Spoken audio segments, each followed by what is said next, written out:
You are watching Eddie Real Story YouTube channel. Please like, share, and subscribe now. Hi everyone, kita jumpa lagi. Assalamualaikum warahmatullahi wabarakatuh. Okey, jangan betulkan video dan audio anda. Memang ada orang bertukang sebelah pejabat saya ni. Yalah, orang nak renovate office kan. Okey, so tak payah betulkan audio. Memang ada bunyi, kadang-kadang ada bunyi orang ketuk sana ketuk sini, tukang. Okey, hari ni saya menjawab beberapa persoalan yang dikemukakan oleh fans Since Music mengenai copyright ataupun hak cipta terpelihara ya. Okey, semua mengetahui bahawa setiap karya ataupun lagu, sama ada melodi, lirik, mempunyai nilai ataupun intellectual property kepada penulis ataupun penciptanya. Jadi karya ini normally kalau kita ambil sebagai satu contoh, sekiranya lagu tu telah disiarkan ataupun telah dirakamkan, kemudian mereka akan melantik sebuah publishing house. Mereka akan, artis ni biasa sign dengan publishing house, dan publishing house ni akan claim every single item ataupun setiap siaran yang melibatkan lagu berkenaan. Jadi dalam konteks ini, publishing house akan memainkan peranan untuk mendapatkan royalties ataupun revenue share daripada YouTubers dan sebagainya. Okey, kita bentangkan sedikit supaya fans faham ya. Copyright ni bermaksud apabila kita mencipta satu lagu ataupun karya, maka lagu itu tidak boleh diciplak ataupun diulang siar oleh mana-mana pihak ya. Kecuali publishing house itu mempunyai syarat-syarat yang mana dia memberi revenue ataupun revenue sharing ya. Sharing revenue ni bermakna sebagai contoh lah ya, saya kerap menyiarkan lagu-lagu P. Ramlee dan lagu-lagu lama yang mana dia adalah milik ataupun copyright reserved by some company. So publishing house ni akan sama ada dia beri kita kebenaran untuk sharing revenue ataupun dia tak bagi. Kalau tak bagi tu sebagai contoh ya, dalam salah satu video saya iaitu lagu Gelora, susunan dan ciptaan Allahyarham Tan Sri P. Ramlee, dia tak bagi sharing revenue, tapi oleh kerana lagu itu adalah masterpiece, lagu yang sangat menarik, saya biarkan je. Jadi setiap siaran itu sekiranya ada iklan dan sebagainya, maka publishing house itu akan menerima bayaran daripada YouTube, tidak kepada saya ya. Jadi okey, itu lebih kurang mukadimah saya mengenai copyright, yang mana banyak kita terlupa bahawa ada hak pencipta ataupun penulis lagu itu yang ada pada siaran yang kita ulang siar. Okey, dalam urusan ini, sebagai contoh kita ambil P. Ramlee, iaitu seniman agung kita. Dia telah mengeluarkan filem, banyak filem dia yang hit box office sampai hari ini masih disiarkan, walaupun dah berusia 40 tahun ya, masih lagi diulang siar di TV-TV mainstream, dan kita masih menonton siri-siri ataupun cerita daripada arahan P. Ramlee. Jadi bagaimana keadaan keluarga dia ataupun dia sebagai orang yang bertanggungjawab untuk create filem itu, jalan cerita filem itu dan arahkan filem itu sehingga filem itu berjaya menambat hati peminat sehingga ke hari ini. Apa yang saya ketahui dalam 10 tahun atau 20 tahun yang lalu, Kep Negara Malaysia telah mencuba untuk mendapatkan hak semua filem-filem dan penciptaan arwah Allahyarham Tan Sri P. Ramlee melalui Akib Negara. Maknanya kerajaan cuba untuk mengambil hak penciptaan Allahyarham Tan Sri P. Ramlee sebagai seniman agung kita. Tetapi Shaw Brothers ataupun pihak berkenaan tidak melayan, mereka tidak mahu melayan akib negara dalam tuntutan ataupun untuk beli khazanah negara itu.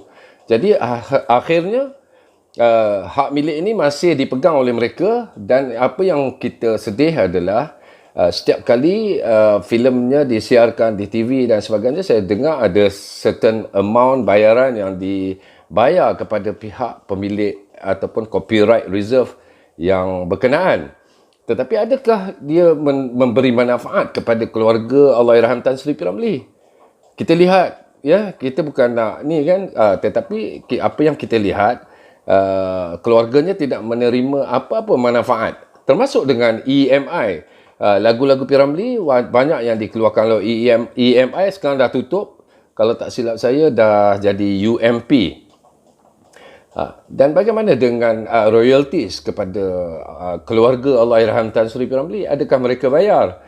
Okey, kalau kita lihat di YouTube, contohnya sebagai contoh, beribu-ribu orang upload lagu P. Ramlee, lagu Tan Sri P. Ramlee, dan generate income. Okey, YouTuber tu ada yang dapat sharing revenue dengan pencipta pemilik copyright tu, dan YouTuber tu mempunyai effort, iaitu mungkin dia ingin mencari sedikit wang daripadanya dan mengulang siarkan lagu-lagu P. Ramlee.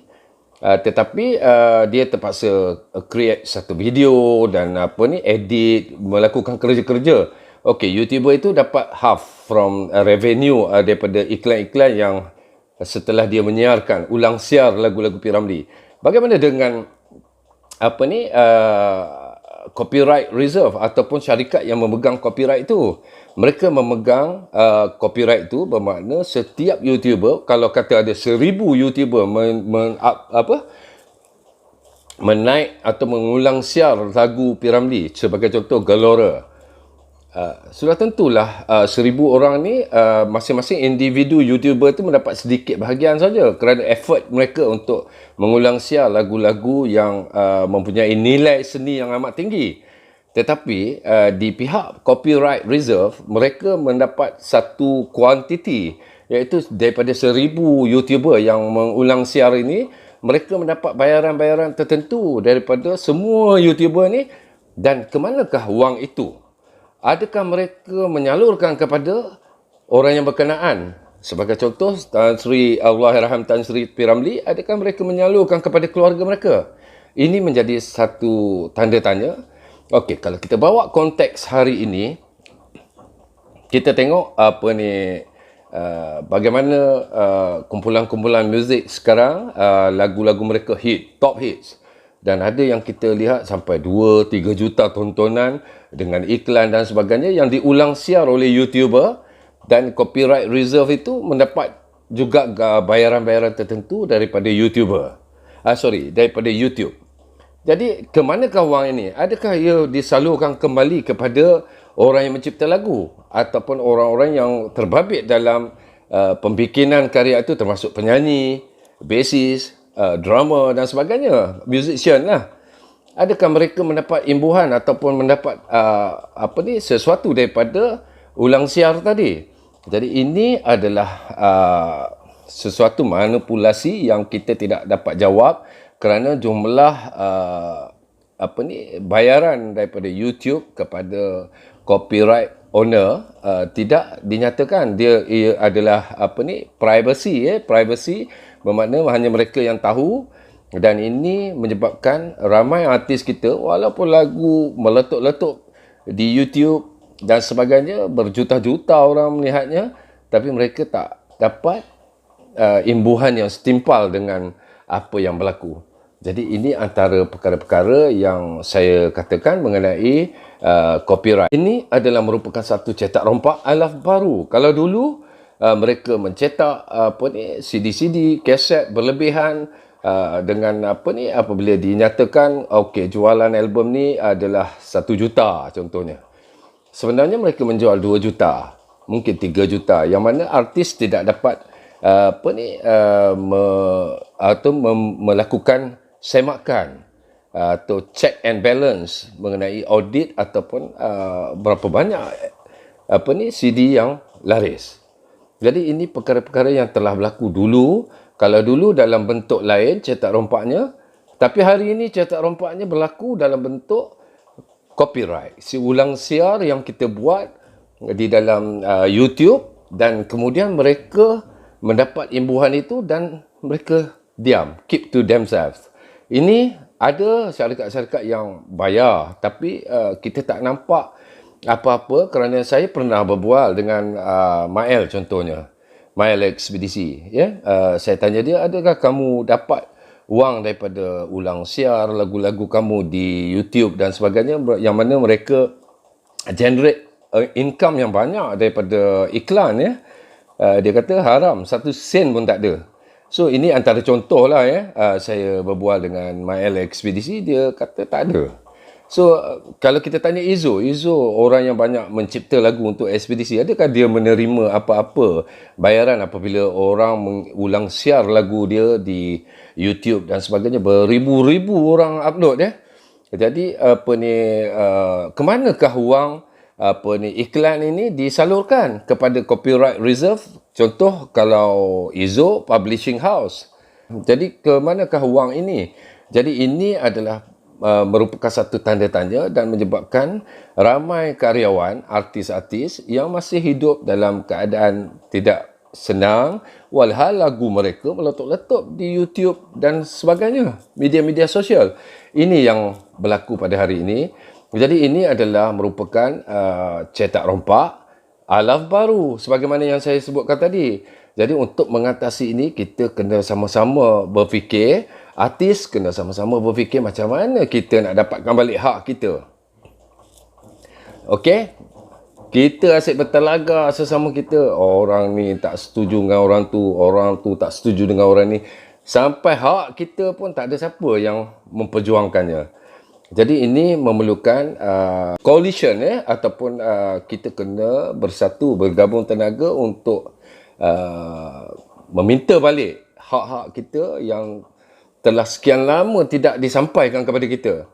Okey, kepada fans tak ada salah apa-apa, ya, dalam hal ini, kerana fans apabila lagu tu diulang siar, mereka nak dengar lagu tu. Mereka klik YouTuber punya video dan YouTuber mendapat certain amount of revenue, manakala copyright reserve ataupun lagu-lagu yang mempunyai copyright claim akan mendapat sharing revenue. Seharusnya sharing revenue ni diagihkan oleh copyright owner tu kepada artis-artis yang berkenaan. Ini yang kita tidak nampak lagi, usaha-usaha ke arah ini tak nampak lagi, dan ini yang harus kita usahakan, bukannya bertelagah sesama kita. Hari ini kita lihat kita bertelagah sama kita mengenai inilah itulah. Okey, saya realise, saya sedar benda ni, dan saya sering berkata kepada diri saya sendiri, kalau kita tak mulakan hari ini mengenai hak cipta ni, macam mana artis-artis nak dapatkan balik hak mereka yang menyanyi, suara mereka dilontarkan di dalam YouTube dan sebagainya, beribu-ribu orang ulang siar, share dan sebagainya, tapi dia orang tak dapat apa. Jadi ini yang menjadi persoalannya sekarang. So apa yang kita harus lakukan, kita kena bersatu. Itu saja. Saya tak nak cakap banyak. Dalam hal saya, urusan saya, so sebagai contoh, saya cuba untuk create satu channel, iaitu Eddie Real Story, yang mana YouTube channel saya juga lebih tumpu kepada cerita-cerita mengenai since music rock, dan kemudian saya selitkan lagu-lagu nostalgia, terutamanya daripada Allahyarham Tan Sri P. Ramlee, kerana saya yakin, saya berharap agar apabila ada sharing revenue, maka copyright owner of the song ataupun karya itu menyalurkan kepada keluarga ataupun hak pihak-pihak yang berkenaan dengan Allahyarham Tan Sri P. Ramlee. Saya berharap begitu. Sebab itu saya menyelitkan setiap selepas satu video, Saya akan menyelitkan lagu-lagu Allahyarham Tan Sri P. Ramlee kerana dia adalah seniman agung. Kita harus support dia. Kita harus akui karya dia adalah antara yang terbaik yang tidak ada penggantinya sehingga ke hari ini. Mana ada orang yang boleh berlakon, berlawak, menyanyi, mencipta lagu dan mengarah filem dengan begitu baik sekali sebagaimana Allahyarham Tan Sri P. Ramlee. So dia adalah satu masterpiece, satu karya yang sangat berkualiti dan kita harus mengulang siar agar dia mendapat benefit daripada apa yang kita lakukan, iaitu melalui sharing revenue YouTube yang mereka ataupun copyright reserve dapat. Jadi daripada situ saya berharap copyright reserve bayarlah kepada wakil-wakil ataupun waris Allahyarham Tan Sri P. Ramlee agar mereka tidaklah hidup susah ya. Sepatutnya kalau di Amerika ataupun di Barat semua pencipta-pencipta lagu, penyanyi lagu ni, artis-artis di rakaman, keluarga mereka hidup senang ya, kerana mereka begitu kuat memegang kepada integriti, iaitu hak orang tetap hak orang. Walhal mereka bukan orang Islam, tetapi mereka memegang integriti, hak cipta mesti dibayar. So dalam channel saya, kita akan mempertikaikan, akan membicarakan mengenai perkara-perkara ini seperti ini yang ilmiah. Selain daripada album-album baru, saya juga menyelitkan lagu-lagu nostalgia daripada artis-artis veteran kita, artis-artis yang telah meninggalkan kita sebagai kenangan. Kerana baik-baik seni kata ataupun lirik lagu mereka banyak memberi pengajaran dan sangat berkualiti untuk kita sama-sama dengar dan hayati. So saya berharap kita bersatu dalam memerangi cetak rompak alaf baru ini. Dan saya menyeru semua untuk bersama saya kita perjuangkan hak orang-orang yang menjadi karyawan selama ini. So saya sudahi video saya kali ini dengan wabillahi taufik wal hidayah. Wassalamualaikum warahmatullahi wabarakatuh. Do follow us on Facebook Eddie Badrui Expedisi and Instagram Uncle Eddie Expedisi. Thank you for watching. Bye.